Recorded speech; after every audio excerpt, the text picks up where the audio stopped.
Midterm Project by Ava Rotendo. Rattlesnake Venom Lab. Surprise! It wasn't real snake venom. It was all a hoax. Instead, it was a lab where we tested how different variables affect the activity of an enzyme using simulated rattlesnake venom and measured how long it takes for the venom to deactivate. In my case, I tested it with temperature. We're going to go through research question, background information, hypothesis, control group, experimental group, controlled variables, independent variable, dependent variable, and conclusion. Start with the research question is, how does temperature affect the activity of rattlesnake venom as an enzyme to deactivate its target? Background information, macromolecules. Macromolecules are the biological molecules that make up cellular structure and make function possible. There are 4 macromolecules: carbohydrates, proteins, lipids, and nucleic acids. Start with carbohydrates. They're made of carbon, hydrogen, and oxygen.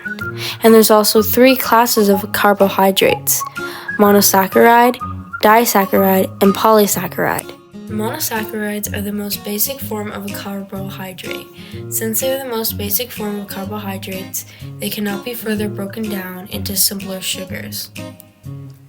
They are distinguished by the amount of carbon atoms they contain, which is between 3 and rarely more than 6 carbon atoms. Monosaccharides that are usable for living organisms include glucose, the most common, galactose, and fructose. Disaccharides are made of 2 monosaccharides. Examples of disaccharides include sucrose, maltose, and lactose. Polysaccharides are composed of a long chain of monosaccharides, as the name suggests. Examples of polysaccharides include starch and glycogen. How a carbohydrate is structured determines how energy is stored, and just how the breaking of carbohydrate molecular bonds let off energy. Carbohydrates supply our body with readily usable cellular energy. Glucose, the simplest carbohydrate, enters into our cell's mitochondria, is converted into energy in the form of ATP, and is used for various cellular function. Carbohydrates are also used to tag lipids and proteins, which helps in immune function, cellular communication, and allow for cells to attach to the necessary extracellular material. Our central nervous system and muscles need a lot of energy in order to function, and this energy comes from carbohydrates. Consumable carbohydrates can be found naturally occurring in fruits, vegetables, milk products, and grains. Proteins. Proteins are the most structurally complex biological molecule. Proteins are made up of chains of polypeptides, which are made up of amino acids that are connected together by peptide bonds. There are 3 types of proteins: fibrous protein, which are structural, globular proteins, which are functional proteins, and membrane proteins, which are interactive. Fibrous proteins are mainly lengthy and narrow chains and are used for structural purposes. They generally have a repetitive sequence of amino acids and are more durable or less affected by temperature change, pH change, and so on. Examples of fibrous proteins include fibrin, actin, myosin, elastin, keratin, and collagen. Globular proteins generally have a more irregular sequencing of amino acids, and they are going to be less durable in terms of temperature and pH changes. Examples of globular proteins include insulin, immunoglobulin, enzymes, and hemoglobin. Membrane proteins, like their name suggests, are the proteins that are part of biomembranes or proteins that are interactive with biomembranes. There are 2 types of membrane proteins: integral membrane proteins and peripheral membrane proteins. Integral membrane proteins are the proteins that are permanently integrated within the membrane. They are often referred to as intrinsic membrane proteins because they are located within the core of the membrane. They are able to permanently attach to the membrane due to their hydrophobic side chains. Most integral proteins spread across the entire membrane. Peripheral membrane proteins are proteins that are only temporarily part of a membrane or integral membrane protein. The way that they attach to the membrane is often indirect. They typically attach by interacting with an integral membrane protein. However, they can attach directly to the membrane, but it will be by interacting with a lipid polar head. Peripheral membrane proteins are also referred to as extrinsic proteins because they connect with the exoplasmic face of the membrane. The particular sequencing of amino acids in a protein causes it to fold into three-dimensional shapes. The specific shape determines the protein's specific function. A protein has mechanical actions that gets paired with certain chemical occurrences, and this combination of motion and chemistry is what makes the function of proteins so crucial and dynamic. Protein function is dependent on attaching or binding with other molecules. There are specific portions of proteins and other molecules marked for binding, and these are called binding sites. This allows for proteins to function as catalysts, motors, pumps, signal receptors, or switches. Proteins are the building blocks for our body tissue and can also be used as fuel for the body. Protein is found in effectively every part of our body. Protein is found in large amount in meat and dairy products. It is also found in beans, nuts, seeds, and vegetables.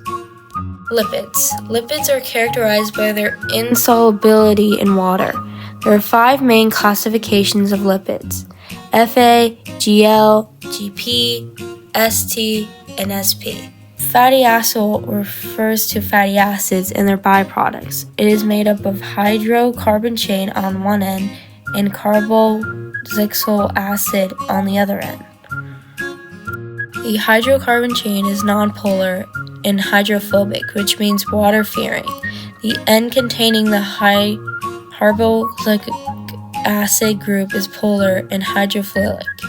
Glycerol lipids are also known as triglycerides. Triglycerides are composed of 3 fatty acids and glycerol through the process of esterification, the reaction of carboxylic acids and alcohols. Glycerophospholipids are also known as phospholipids. They are composed of 2 fatty acids, a glycerol and a phosphate group.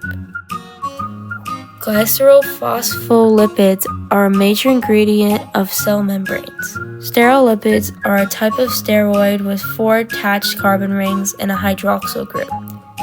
Cholesterol and cortisol are examples of stereolipids. Cholesterol helps to form the cell membrane where it serves as a secondary messenger in response to extracellular signaling molecules. Cholesterol also helps maintain proper cell fluidity.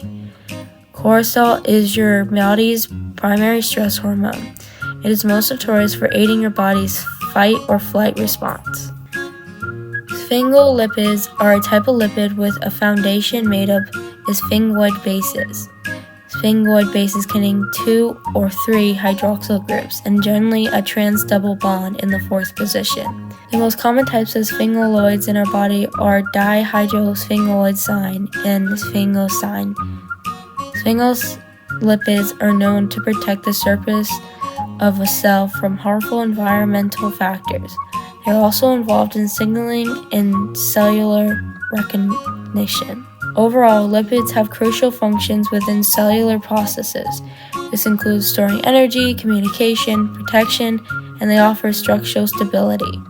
Saturated fats are common in animal fats and are solid at room temperature. Unsaturated fats are common in plants and are liquid at room temperature. Nucleic acids. Nucleic acids are composed of nucleotides. Nucleotides have 3 subunits: a nitrogenous base, a 5-carbon sugar, and a phosphate group. There are 2 types of nucleic acids: deoxyribonucleic acid, or DNA, and ribonucleic acid, RNA. DNA and RNA get their names from the type of sugar they are composed of.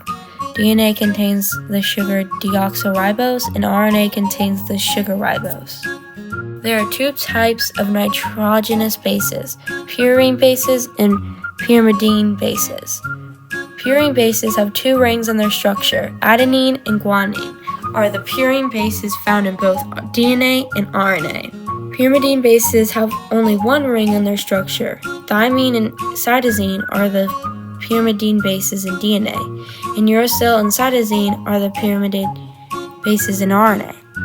Nucleic acids make up a cell's genetic information. DNA works as an organism's instruction, and RNA works to make a cell's protein. Nucleic acids can be found in vegetables, meat, as well as in yeast. Enzymes. Primary structure.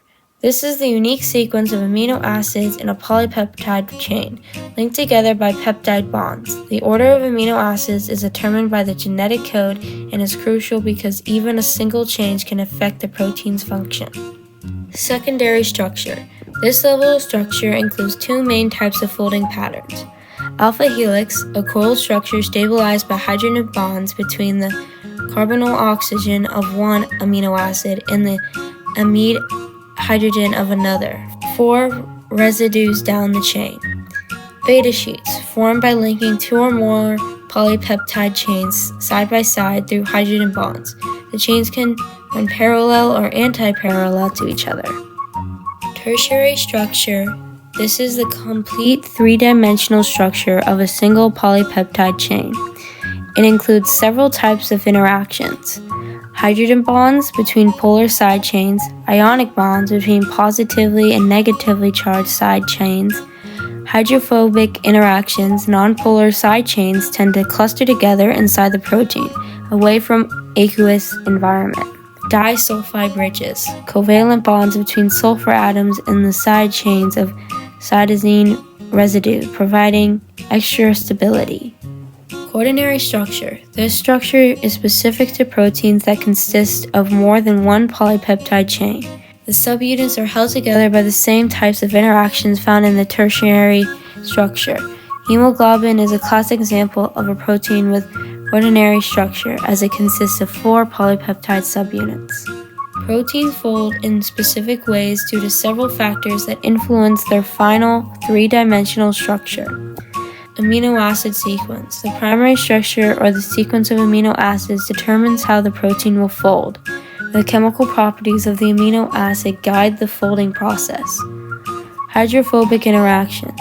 In an aqueous environment, hydrophobic amino acids tend to cluster together inside the protein away from water. This helps stabilize the protein structure by reducing exposure of hydrophobic residues to the aqueous environment. Hydrogen bonds.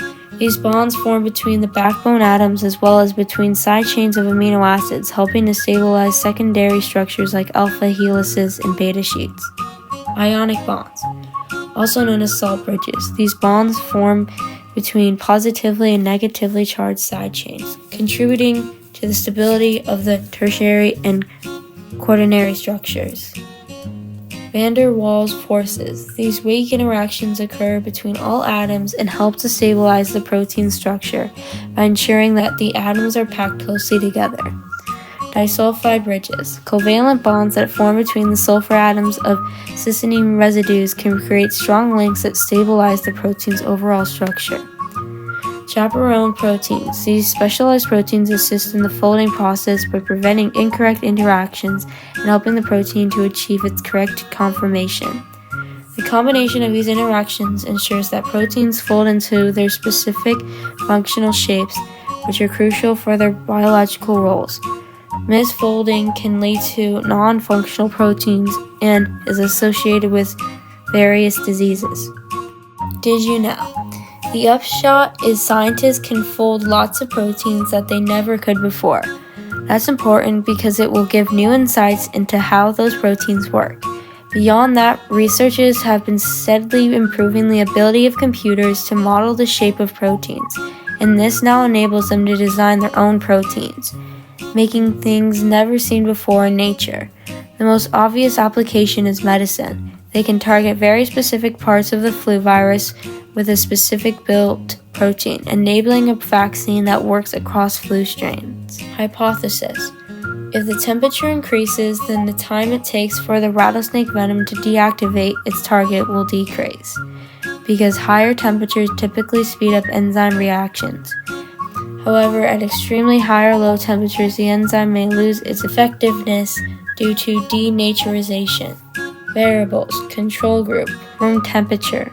Experimental group, warm temperature. Controlled variables. enzyme substitute, substrate, water, Benedict solution, and beaker. Independent variable, temperature. Dependent variable, how long it takes for the enzyme to deactivate. This is the data table that has all the information from the lab. Conclusion. After reviewing the results from the experiment, the time for the enzyme to deactivate the target differed between the room and warm temperatures. The higher temperatures increased the enzyme activity, shortening the time it took to complete the task. The results support my hypothesis. The higher the temperature, the lower the time will take to deactivate the target. I was surprised to see how long it took the enzyme in room temperature to work. It might have been from incorrectly measuring out the powders from each tube.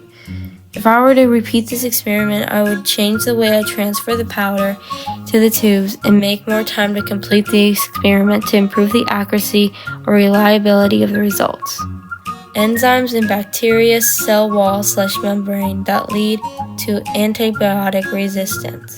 Gram-negative and positive. Bacteria are primarily classified into two main classes based on their cell wall structure, gram-positive and gram-negative. This classification is determined by the gram stain test. First, we have gram-positive bacteria. With its cell wall structure, they have thick peptoglycan layer which retains the crystal violet stain used in gram staining process. The appearance after staining is they appear purple or blue under a microscope after the gram staining. Other features that they lack an outer membrane, but they may have certain acids within their cell walls which can contribute to their rigidity and charge. Second is gram-negative bacteria. Their cell wall is that they have a thin peptoglycan layer and an additional outer membrane that contains lipopolysaccharides. Their appearance after staining is that they appear pink or red under a microscope after the staining because the crystal violet stain is washed away and take out the counter stain, which is usually saffron. Other features include the outer membrane makes them more resident to certain antibodies and contribute to their pathogenicity. How antibodies work. Antibodies are proteins produced by the immune system to identify and neutralize foreign objects like bacteria and viruses. They work by binding to specific antigens on the surface of these pathogens, tagging them for destruction by other immune cells. Now focusing on bacteria, there's an enzyme called transpeptidase, also known as penicillin binding proteins, PBPS, located between the cell wall and plasma membrane. This enzyme is crucial for the synthesis of the bacterial cell wall because it helps from cross-links between peptidoglycan chains, giving the cell wall its strength and rigidity. Beta-lactam antibodies such as penicillins target this enzyme. The beta-lactam protein binds to transpeptidase, inhibiting its activity. This prevents the bacteria from forming a proper cell wall, leading to cell lysis and death, especially in actively dividing bacteria. This is particularly effective against gram-positive bacteria due to their thick peptidoglycan layer. Antibiotic resistance in bacteria.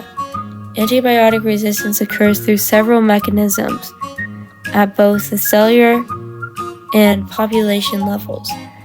At the cellular level, the cell wall bacteria can produce enzymes called beta-lactamases.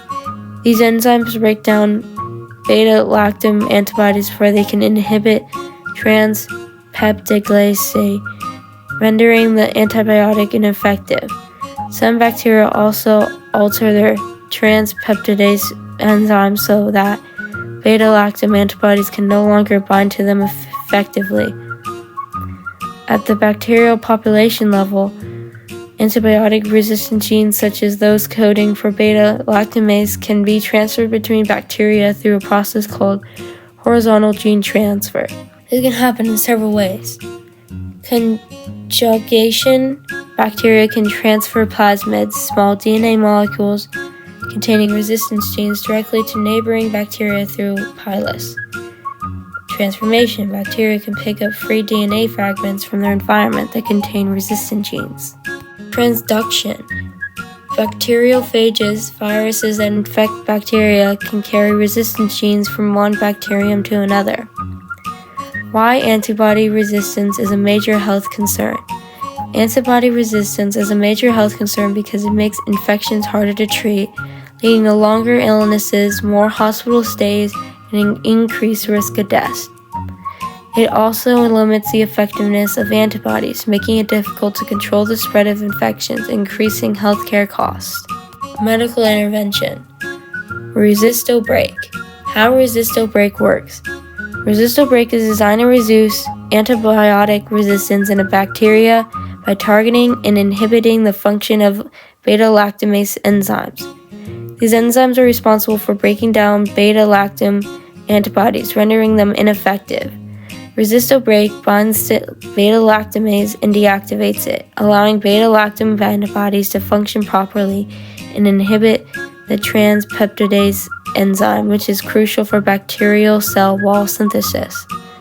The class of macromolecule/chemical. Resisto-Break belongs to the class of proteins enzymes. Specifically, it is a protein inhibitor that targets beta-lactamase enzymes, preventing them from degrading beta-lactam antibodies.